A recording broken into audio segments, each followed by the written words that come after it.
J. Krishnamurti. A educação e o significado da vida. Capítulo 1. A educação e o significado da vida. Quando viajamos pelo mundo, verificamos como é espantoso o grau de semelhança entre os seres humanos, seja na Índia, na América, na Europa ou na Austrália. Este facto constata-se especialmente nas universidades. Estamos a fabricar, como quem utiliza um molde, um gênero de ser humano cujo principal interesse é encontrar segurança, é tornar-se alguém importante ou ter uma existência com o mínimo de pensamento reflexivo possível. A educação convencional torna o pensamento independente extremamente difícil. O conformismo conduz à mediocridade. Mas ser-se diferente do grupo ou resistir ao que está à volta não é fácil. Muitas vezes, correm-se riscos se adora o sucesso, a ânsia de vir a alcançá-lo, que é a busca de recompensa, seja no mundo material ou na chamada esfera espiritual, a procura de segurança interior ou exterior, o desejo de conforto. Todo este processo asfixia o descontentamento, põe um fim à espontaneidade e alimenta o medo, e o medo bloqueia. Descontentamento é aqui entendido no sentido de não submissão ao conformismo, ao convencional e à resignação. O verdadeiro descontentamento é uma chama, e nós apagamo-la através de atos imaturos, de satisfações momentâneas. Mas quando deixamos florescer, ele é uma chama que se levanta e queima tudo que não é verdadeiro. Confira J. Krishnamurti. The Wholeness of Life. Londres, Victor Gollancz, 1978, nota do tradutor. O medo bloqueia a compreensão inteligente da vida. Com o avançar da idade, instala-se a apatia na mente e no coração. Na busca de conforto, acabamos geralmente por encontrar um recanto sossegado onde haja pouco conflito e passamos a ter receio de sair desse isolamento. Este medo da vida, este medo de fazer um esforço e de passar por uma nova experiência mata em nós o espírito de descoberta. A infância e a educação tornaram-nos receosos de ser diferentes do nosso vizinho, com medo de pensar o contrário daquilo que é o padrão estabelecido pela sociedade, num falso respeito pela autoridade e pela tradição. Felizmente, existem alguns seres que se interessam de um modo sério, que desejam examinar os problemas humanos sem preconceitos de qualquer espécie, mas para a maioria de nós não há verdadeiro espírito de descontentamento, de revolta. Quando nos entregamos ao que nos rodeia, sem o compreender, qualquer espírito individual de revolta, que possamos ter tido em tempos, esmorece, e as nossas obrigações depressa lhe põem um fim. Há dois tipos de revolta, e a revolta violenta, que é uma simples reação contra a ordem existente, e nela não há compreensão, e a revolta psicológica, profunda, da inteligência. Há muita gente que se revolta contra as ortodoxias estabelecidas apenas para logo a seguir cair em novas ortodoxias, noutras ilusões e em apetites pessoais obscuros. O que geralmente acontece é que nos separamos de determinado grupo ou conjunto de ideais para nos juntarmos em seguida a outro grupo, para assumirmos outros ideais criando, assim, um novo padrão de pensamento contra o qual nos vamos revoltar de novo. A reação apenas gera oposição e a reforma sempre pede nova reforma. Mas existe uma revolta inteligente que não é reação e que nasce do autoconhecimento, que se faz através da observação atenta ao nosso próprio pensamento e sentir.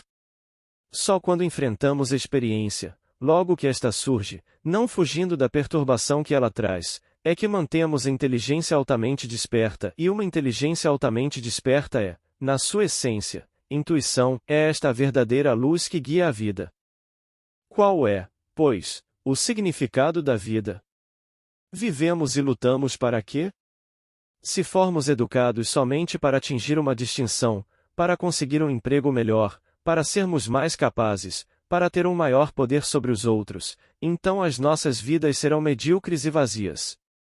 Se formos educados apenas para virmos a ser cientistas, acadêmicos presos aos livros ou especialistas viciados nos conhecimentos, estaremos, desse modo, a contribuir para a destruição e infelicidade do mundo.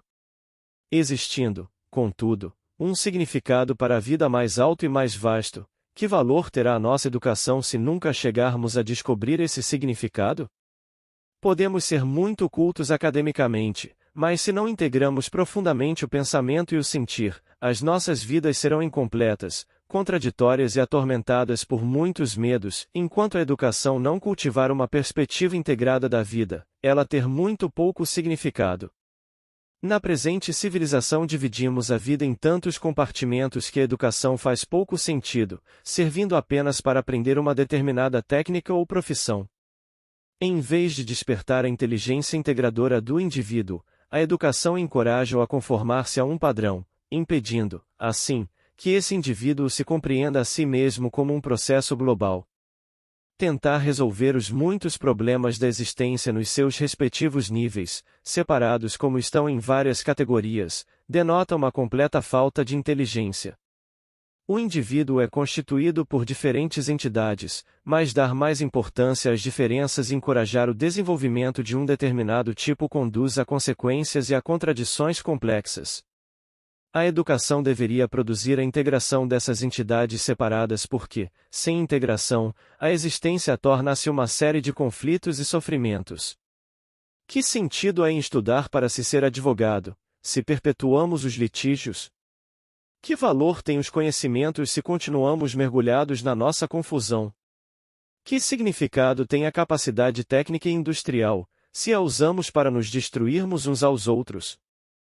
Qual é o sentido da nossa existência, se ele conduz à violência e a grandes desgraças? Apesar de termos dinheiro ou de poder ganhá-lo, apesar de termos os nossos prazeres e as nossas religiões organizadas, vivemos num conflito sem fim. Temos de distinguir entre o que é pessoal e o que é individual. O pessoal é o acidental, e por acidental refiro-me às circunstâncias do nascimento, ao ambiente em que fomos criados, com nacionalismo, superstições, diferença de classes e preconceitos. O pessoal ou acidental é momentâneo, ainda que esse momento possa durar uma vida inteira, e como a educação atual se baseia no pessoal, no acidental, no imediato, ela conduz à perversão do pensamento e à implantação de medos autodefensivos. Todos nós fomos treinados pela educação e pelo ambiente para procurar ganhos pessoais e segurança, e para lutar pelos nossos interesses individuais. Embora dissimulemos isso com frases agradáveis, fomos educados dentro de um sistema que se funda na exploração e no medo ganancioso. Um tal treino acarreta, inevitavelmente, confusão e sofrimento para nós e para o mundo, já que ele gera em cada indivíduo as barreiras psicológicas que o separam e o mantêm isolado dos outros. A educação não é uma simples questão de treino da mente. Esse treino pode levar à eficiência, mas não gera plenitude. Uma mente que simplesmente tenha sido exercitada passa a ser uma continuação do passado e nunca descobrirá o que é novo. E por isso que, para descobrirmos o que é educação correta, temos de investigar a totalidade do significado do viver. Para a maioria dos seres humanos, o significado da vida como um todo não é de prioritária importância, e a educação atual valoriza mais os valores secundários, preparando-nos apenas para determinado ramo do conhecimento. Embora o saber e a eficiência sejam necessários, dar-lhes uma importância excessiva leva ao conflito e à confusão. Há uma eficiência inspirada pelo amor, que vai mais além e é muito mais vasta do que a eficiência da ambição e, sem amor, o qual produz uma compreensão integrada da vida, a eficiência resulta em crueldade. Não será isto o que está realmente a acontecer por todo o mundo? A atual educação está alinhada com a industrialização e a guerra, sendo o seu principal objetivo desenvolver a eficiência, e nós somos apanhados nessa máquina de impiedosa competição e destruição. Se a educação leva à guerra, se ela ensina a destruir ou a ser destruído, não terá falhado redondamente?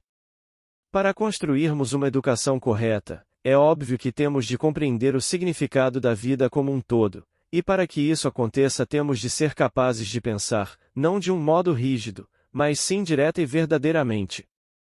Aquele que pensa rigidamente não tem pensamento próprio zero, porque se conforma a um padrão, ele repete frases e pensa dentro de determinados moldes. Não podemos compreender abstratamente ou teoricamente a existência.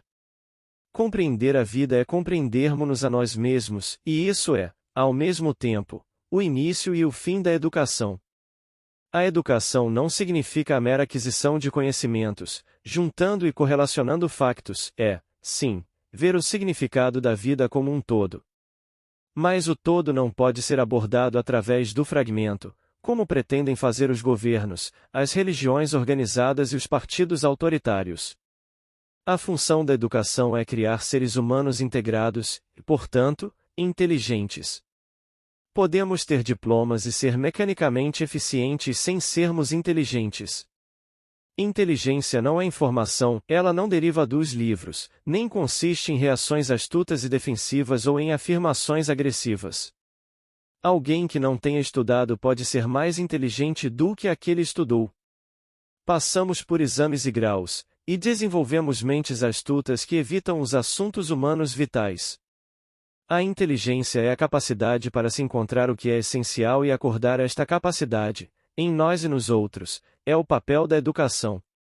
A educação devia ajudar-nos a descobrir os valores eternos, para que não nos apeguemos a fórmulas ou à repetição de slogans, devia ajudar-nos a deitar por terra as nossas barreiras nacionais e sociais, em vez de as realçar, pois elas alimentam o antagonismo entre um homem e outro homem. Infelizmente, o atual sistema de educação faz-nos subservientes, mecânicos e profundamente insensatos, embora ele nos desperte intelectualmente, interiormente deixa-nos incompletos, inúteis e não criativos. Sem uma integrada compreensão da vida, os nossos problemas individuais e coletivos apenas se agravarão ainda mais. O propósito da educação não é produzir meros acadêmicos, técnicos e caçadores de empregos, mas sim homens e mulheres integrados que estejam libertos do medo. Apenas entre tais seres humanos pode haver paz duradoura. É pela compreensão de nós mesmos que o medo cessa. Se o indivíduo quer agarrar a vida a todo instante, se vai enfrentar a sua complexidade, as suas desgraças e repentinas exigências, tem de ser infinitamente maleável e, assim, ficar liberto de teorias e de padrões pessoais de pensamento. A educação não deve encorajar o indivíduo a conformar-se com a sociedade ou a estar falsamente em harmonia com ela, mas sim ajudá-lo a encontrar os verdadeiros valores, que chegam com a investigação não preconceituosa e com o autoconhecimento. Quando não há autoconhecimento, aquilo que se faz torna-se egocêntrico, com todos os seus conflitos agressivos e ambiciosos.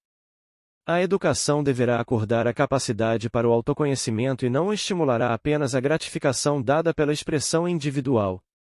O que há de bom em aprender-se, no processo de viver, nos destruímos uns aos outros?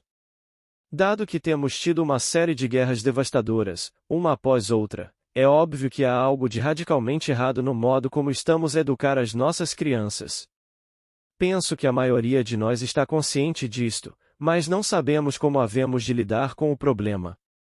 Misteriosamente, os sistemas educativos ou políticos não têm mudado, eles só são transformados quando há uma mudança fundamental em nós próprios.